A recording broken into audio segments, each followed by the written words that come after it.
yeah? And then if you go up, it feels like going up a hill, just gently. We're doing what I call skin touch, which is super gentle, exploratory touch, no pressure at all. And then here it feels like there's a ridge where the actual bones of the foot become longer.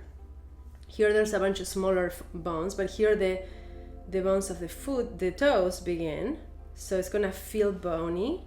And then up here, of course, you have your toes. Got it? So 1, look at that.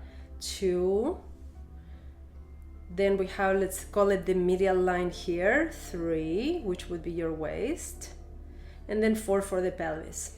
So let's take one color that you're gonna use for mapping the foot. In this case, I'm gonna use the blue one, but use whatever you want. And if you can, just draw a line here. See, I'm drawing the pelvic line, and feel the dent, the dip where the foot is at the, say, the lowest point, the deepest, and draw a line there, and you have your waistline. And then go up and feel the ridge, how you come up, and here you begin to see, oh, the metatarsals. Here are the bones of the foot.